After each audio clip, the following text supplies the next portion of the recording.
So, thank you very much for coming today and for having the chance to share this material with you.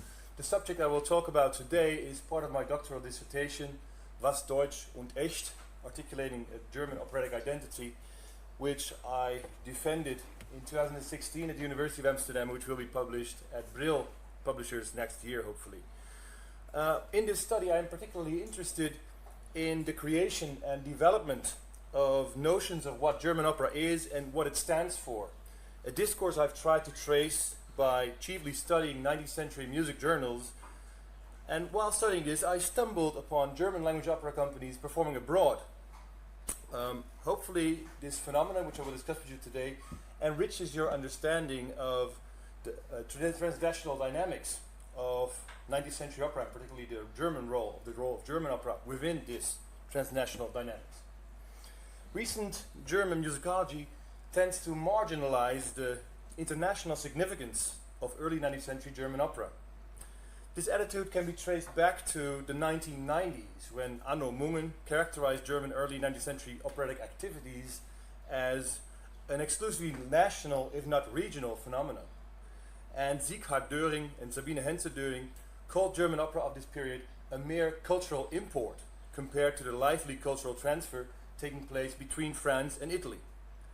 Although these marginalizing statements can be read as a legitimate correction of a questionable, blatantly chauvinist historiography, in which the achievements of Carl Maria von Weber and his German colleagues were excessively glorified, they hardly do justice to the historical situation.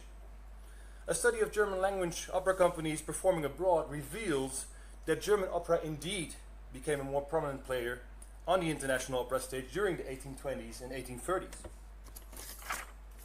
Therefore, this paper traces the phenomenon of German opera performances abroad between 1829 and 1842, focusing on Paris and London. The activities of German language opera companies abroad have fallen through the cracks of many nationally oriented music historiographies, but increase our understanding of the transnational dynamics of 19th century opera. In this paper I will illuminate the impact of German operatic works performed by these companies and the discourse surrounding this repertoire in other European countries. But I will simultaneously show how foreign reception of German operas affected perceptions at home. Until roughly 1800, German language opera had been a quantité négligible in the European world, and particularly, certainly, in Paris. In the first quarter of the 19th century, however, some German operas were quite successful in French translations, translated from both a language and a dramaturgical point of view. The first of them was Le Mystère des Six, an adaptation of Mozart's Die Zauberflöte, premiered in 1801. More substantial was the production of translated German works at the Théâtre de l'Odéon in the 1820s. The most famous adaptation of those days was Kasper van Kooten's French version of Carl Maria von Weber's Der Freischütz, renamed into the catchy but simultaneously nonsensical Robin des Bois, Robin Hood in French, premiered in 1824. If we compare the reception of Les Mystères des Six and Robin des Bois, we find many similarities that would also dominate later cultural transfers between German and French opera. I think here particularly of the scandal surrounding Richard Wagner's 1861 performance in Paris of a French language version of Tannhäuser. In itself, producing a German opera signaled an increasing interest in German culture and music as a refreshing, progressive and exotic impulse into French culture. But at the same time, adapters such as Kasper Blas freely altered these original works in severe ways, cutting considerable parts of the music, inserting numbers by other composers, removing spoken dialogue, adjusting storylines to fit a French sense of dramatic logic, and adding typically French requirements such as ballet scenes. German critics and reporters often perceived this translation practice as a harsh mutilation of the German core of these indigenous masterworks. And even under some French artists such as Hector Berlioz, a desire was voiced to see these works unadulterated and in their original language. This was a relatively new idea, probably related to Romanticism's cult of authenticity, and moreover, to the fact that from the late 1820s onwards, French intellectuals increasingly looked beyond national borders in order to quench their thirst for romantic art. This phenomenon was not restricted to music alone, as 1827 saw the first English language company performing Shakespeare, giving shows at the same Théâtre de l'Odéon in Paris. 2 years later, in 1829, an opera troupe from Aachen, led by Joseph August Röckel, planned a summer season at the Théâtre Italien, performing German operas in their original language. 3 consecutive summers, this company presented German operas. Oh, sorry. On screen you find the repertoire played during these seasons. The company started off modestly with 3 well-known works likely to please the audience and a single performance of a recent French hit opera, Voyageuse la Dame Blanche, combined with a Liederspiel. In 1830, the repertoire was expanded to include several new works by less esteemed composers, such as Pixies, Weigel, and Kreutzer. Due to a less favorable audience response, Röckel restricted the 1831 program to 6 operas by Mozart, Beethoven, and Weber, the most famous and prestigious German composers in the eyes of Parisians. How then did Parisian audiences respond to these performances? French critics often had high expectations of the romantic and serious nature and pretenses of German opera, expectations the company not always lived up to. In 1829, star tenor Anton Heitzinger inserted a florid show aria in Italian style into their Freischütz, an oubli impardonnable in the eyes of revue musicale critic Albert Sowinski.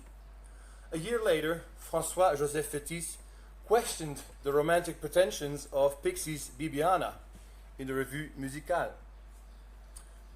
Le pauvre faiseur de libretti qui a arrangé celui de Bibiana se serait bien gardé d'appeler romantique l'une des conceptions les plus stupides qui soit sortie d'un cerveau malade. Fétis attacked Spohr's Faust on similar grounds. On s'est moqué souvent des canevas d'opéra italien. J'avoue que je n'en connais aucun que puisse lutter de stupidité avec celui de Faust. Main reason for Fétis's disapproval of Spohr's opera was that its frivolous plot had so little to do with Goethe's masterpiece, and it's quite entertaining, I think, to see how a Paris critic uses exactly the same arguments that German writers would later employ to deride the French Faust operas by Berlioz and Gounod. Despite these objections, the general impression of the German troupe was quite good. To start with, the company exerted an exotic attraction with its blonde et rêveuse prime donne, as the Gazette Musicale de Paris reporter formulated it. More importantly, the troupe introduced a completely novel way of opera production to Parisian audiences, one based on collective effort rather than excelling virtuosos, and characterized by a full dedication to the work performed. Sowinski, for example, wrote the following in an 1829 article in the Revue Musicale. Zèle, chaleur et sentiment musical tout nouveau pour nous, qui sommes accoutumés à n'entendre que trop souvent des artistes subalternes, froids et indifférents. Telles sont les qualités qu'on a reconnues de prime abord chez les chanteurs allemands et qui devaient leur concilier la faveur du public parisien. The German company did have its star singers with Anton Heitzinger, and particularly with Wilhelmine Schröder-Devrient, who has just been discussed by Anno Moon, one floor upstairs, joining the troupe from 1830 on. But the average level of singing was moderate, as the Aachen company was a minor company in the German-speaking world. Nonetheless, the effect of a good ensemble was praised by many critics, for example, in the handling and the performance of the choir. In 1830, Sowinski wrote that les chœurs font preuve d'une intelligence et d'un sentiment musical remarquable. A critic from Le Globe reached a similar conclusion in 1831, pointing out that the choir members possèdent une âme et une intelligence. Ces physiognomies expressives, ces gestes animés, nous montrent des hommes et des femmes qui comprennent, qui sympathisent avec leur rôle. In 1831, after 3 seasons, the German opera company terminated its Paris campaign. thriving on novelty and fashion, it lost its freshness, being surpassed by the reopened Théâtre de l'Académie Royale de Musique under the tenure of Louis Véron. With Véron's appointment, the heydays of French Grand Opera truly started. At the same time, German opera played a crucial role in the launch of Véron's company, as Mark Everest, amongst others, has demonstrated. Weber's Euryanthe was the first opera produced by the new administration, and Véron's first big success was with Meyerbeer's Robert le Diable, a work by a German composer full of allusions to the Schauer Romantik that dominated German romantic opera of the previous ages. After the pastichos at the Théâtre de l'Odéon, the German language opera company presented a new face in the acquaintance with German music theatre, one that would deeply affect the further development of French opera in the 1830s. After aborting its Paris campaign, the German opera company tried its luck in London in 1832. In comparison to Paris, German opera had already gained a considerably stronger foothold in the British capital. Carl Maria von Weber's Freischütz had been performed at no less than 8 London theatres in 1824. And with the English language Oberon, performed in 1826, Weber had given a major contribution to the development of vernacular opera. Therefore, German opera was often seen as an ally in the battle against the hegemony of Italian opera. After Weber's demise in 1826, London theatres brought translated versions of German operas by other composers, such as von Winter, Marschner, Spohr, and Ries, to name just a few composers. In 1832, the King's Theatre manager Thomas Monk Mason invited Röckers Aachen Company to London. Mason also hired a French troupe. Together with the traditional Italian department, London suddenly hosted opera performances from the 3 most dominant musical cultures in Europe. Considering the competition, it is all the more impressive that the Italians were fairly beaten out of the field by the Germans, as the influential critic Henry Corley noted in his musical recollections of 1862. The equally authoritative Lord Edgecombe stated in his musical reminiscences of 1834 that the experiment of procuring a German company of singers succeeded beyond expectation. The German opera became the rage, and the Italians sunk into insignificance. The company brought their Freischütz and Fidelio, guarantees of success, as well as Weigel's Schweizer Familie. The repertoire also contained German language performances of Mozart's Don Giovanni and the originally French opera Macbeth by Hippolyte Chelard, who also functioned as chief conductor. The biggest hit turned out to be Fidelio, for 3 reasons. It was the first ever performance of this work in London, Schröder-Devrient musical and acting capabilities, and the outstanding quality and spirit of the choir. The latter 2 qualities had similarly impressed Paris audiences before, as I showed you. In the 2 consecutive seasons, the German company was less successful, and just as previously in Paris, would turn out to have an expiration date of 3 years. The termination of London's German opera company may also have been related to tectonic shifts in the local musical life, unfavorable to the Teutonic Muse. The year 1834 marks a decisive moment in the emancipation of native composers and native opera in Britain. It saw the foundation of the Society of British Musicians, and the English Opera House reopened at the Lyceum, this time more than ever a stage for native music dramatic talent. The German language company was now a business competitor, albeit not as much an adversary as Italian opera and its aristocratic audience. But nevertheless, for those who felt hostility towards Italian opera in general, the choice between the stylistically similar German and English opera performances was increasingly being decided in the latter's favor. The return to London of a German company in 1840 again unluckily coincided with a powerful press campaign to advance the cause of native opera. This German company,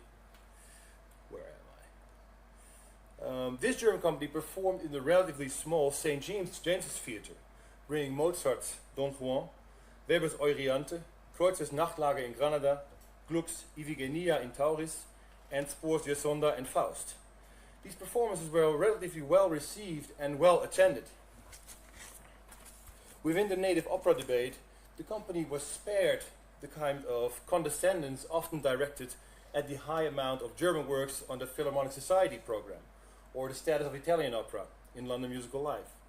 But this quiet coexistence of native and German opera ended when in August 1840 rumors spread that Drury Lane manager Eliasson had willfully gridlocked negotiations with English artists in order to install a German opera company. The musical journal declared war. We call upon the public, if they have one spark of English feeling remaining, to set their faces against these foreign intrusions and intruders, and not allow the French, the German, and Italian opera companies and singers to drain the sap and destroy the energies of our countrymen. As a patriotic reaction, no less than 3 English opera companies were founded at the end of 1840. This mitigated animosity towards the German opera company, but its 1841 and 1842 seasons were hardly successful. Music journalists particularly regretted the company's policy to play non-German operas in German translation. In June 1842, an anonymous musical world critic stated the following: "If the German company can but repeat operas imperfectly, which we have long naturalized, and revive French and Italian pieces, which are infinitely better done elsewhere, in the name of common sense, why do they come here to win a third and second beggary? Why are they patronized at all, to the disparagement and ruin of Englishmen, to say the least, not their inferiors?" The general attitude of these days towards the German company can perhaps best be summarized by a musical world critic using the pseudonym of C, who wrote in 1841, "Fully aware that we have talent amongst us at least sufficient for the production of a work like Marschner's Sick or Kreuzer's, we turn hopefully towards the long-coming dawn of patronage at home and cordially thank our allies from abroad who have helped us to combat our oppressors and assert our native rights as artists and as men." This underlines that by the early 1840s, the momentum for German opera in London had largely vanished. Let me come to a few concluding ideas. Although Paris, having an established native opera tradition, differed from London, where opera life was mainly Italian, in both cities, the German language opera companies offered a novelty. In Paris, German opera appealed to a burgeoning interest in Romanticism, whereas in London it led native composers the way in formulating an alternative to Italian hegemony.